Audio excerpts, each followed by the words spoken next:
A mother opened up about her daughter's autism diagnosis at 23.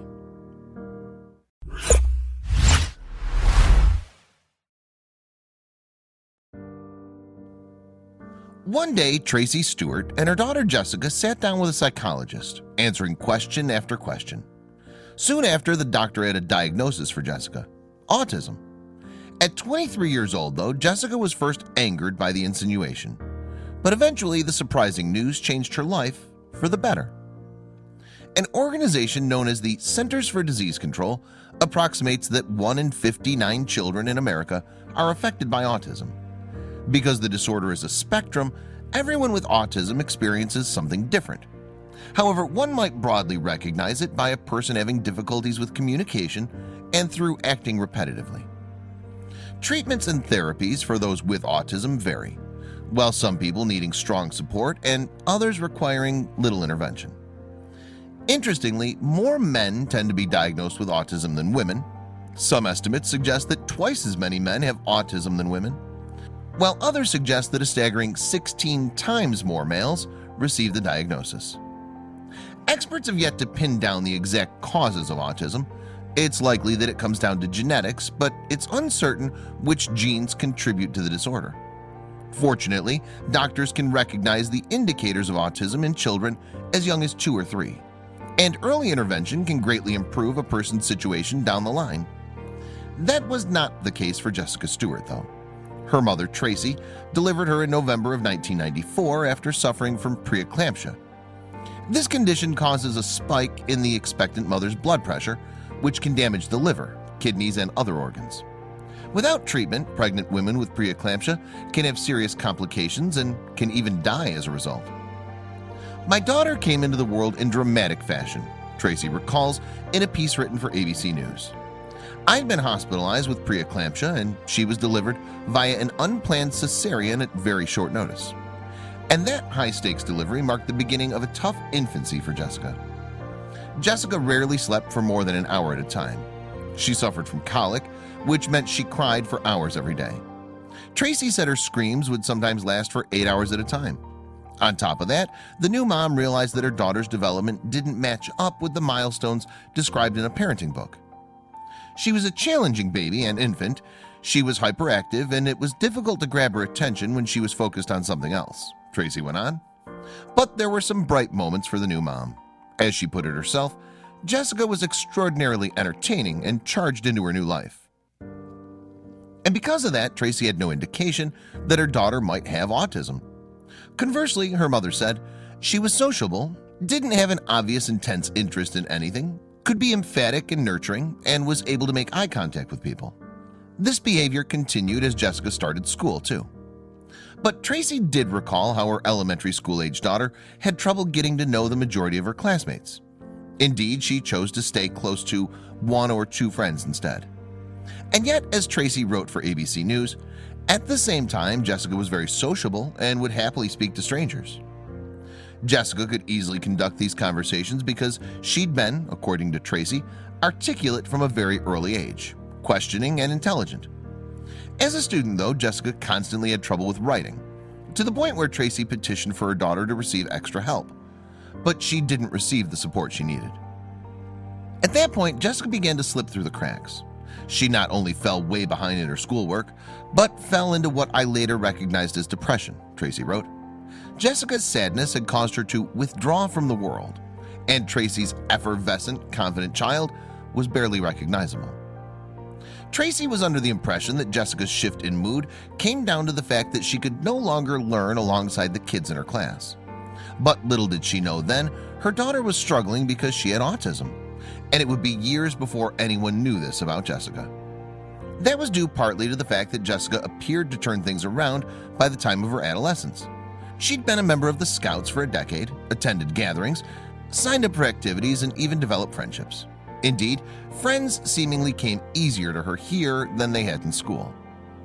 Jessica also discovered that she had an eye for design, even earning a spot at a university to continue studying the subject. But she soon veered off the scholarly course. In fact, she embarked on what Tracey described as a highly damaging relationship, which compounded years of deleterious school life. Around the time of her unhealthy relationship, Jessica experienced a dark period of depression. This time, though, it came along with anxiety, a combination that she seemingly felt unable to bear. Jessica tried to take her own life twice, and her family had no idea how much she was struggling. This was because, as Tracey wrote, Jessica was fiercely determined to make her own way through her nightmare. So all her family saw was volatile behavior and dysfunction, and they had no idea where her outbursts came from. "We had no access to what was now, as an adult, her private life," Tracey said. Fortunately, Tracey and the rest of her family convinced Jessica to come home. Her daughter had been unpredictable, and her emotions would swing from angry and antagonistic to depressed and melancholic, all within a matter of minutes. Needless to say, it was a difficult thing for her mother to watch. "It wasn't practicable for me to stay home from work every day to watch over Jessica," Tracey recalled of the difficult time, "especially as she mostly slept during the day. But I would have dreadful days at work, experiencing rising panic that she would make another attempt on her life." A light, however, would eventually appear at the end of the tunnel for the Stewart family. In the midst of her deep depression, Jessica sought mental health care. At first, she received a range of incorrect diagnoses, but she and her mother eventually got their answer. However unexpected the truth was. First, a doctor told Jessica that she had borderline personality disorder. This is an illness which causes shifts in a person's mood, from, for instance, anger to depression to anxiety, which lasts for hours or days at a time. The disorder may also change a person's behavior or self-image and spur impulsive actions, all of which can put strain on the sufferer's relationships. But within 2 weeks, another diagnosis came in for Jessica. This time, she was informed that she probably had bipolar II disorder. In cases of bipolar, a person experiences a cycle of moods that drops from high to low, before shooting back from low to high. With bipolar II, though, the mood shifts are less extreme. A psychologist and psychiatrist eventually sussed out the true cause of Jessica's behaviors. As Tracey recalled, she and her daughter spent several hours responding to questions while the mental health experts ticked boxes to build an assessment of Jessica. Eventually, they identified the 23-year-old's symptoms as being suggestive of autism. At first, Jessica took offense to the idea that she was on the spectrum, as she knew she could socialize and articulate her thoughts. However, her opinion began to change with further reflection. "The more I sort of thought about it, everything finally made sense," Jessica said, according to her mother's ABC News article. Many of Jessica's behaviors could, in fact, be traced back to autism. The Stewart family realized. For instance, Tracey said that Jessica had always reacted strongly to stimuli and that she experienced a sensory overload so intensely that it felt like physical pain. And little things could startle her, too. Tracey went on to say that Jessica hated change-ups to her daily routine. She also regularly blurted out her bluntest thoughts at inappropriate times. The way she doesn't always understand the natural to and fro of conversation are all easily identified as part of an autistic life, Tracey revealed. Still, Jessica's now obvious symptoms hadn't raised any eyebrows for more than 2 decades of her life.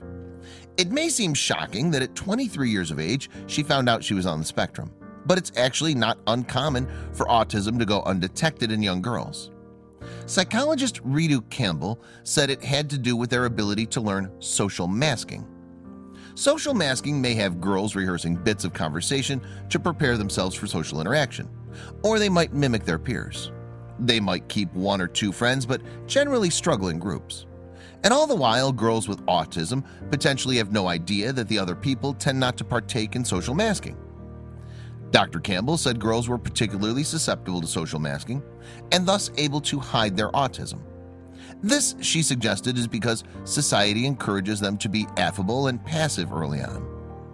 And that may be one reason why more men and boys are known to be on the spectrum than women. Social masking very well could have played a part in Jessica's late diagnosis. She particularly identified with what Dr. Campbell said about the after effects of such a practice. The psychologist said social maskers often feel beyond exhausted after a social gathering, since it takes them so much effort to get through such an event.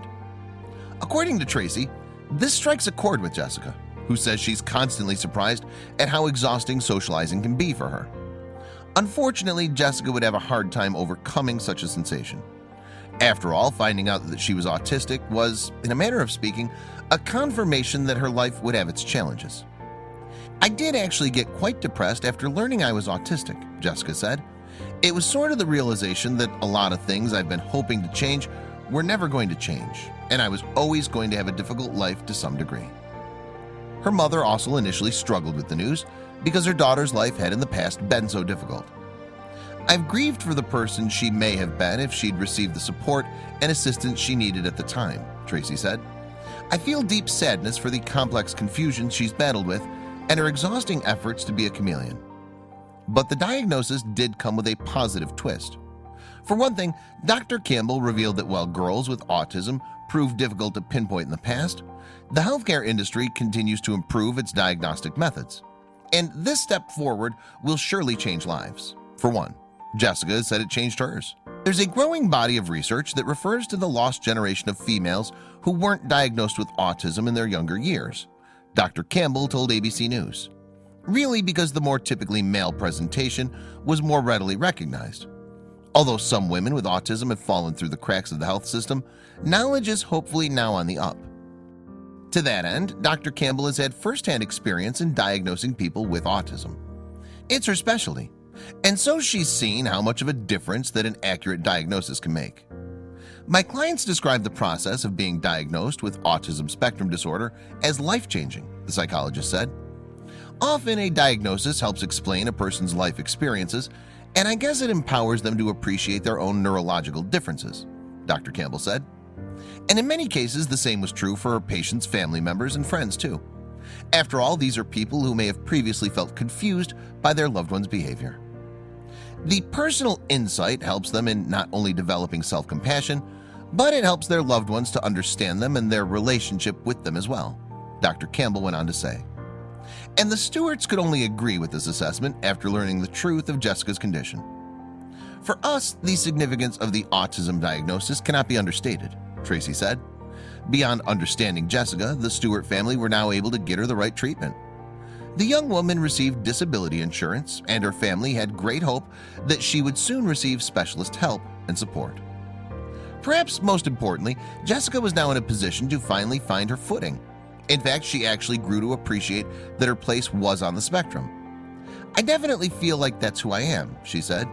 "I think completely different to other people, and I kind of love that."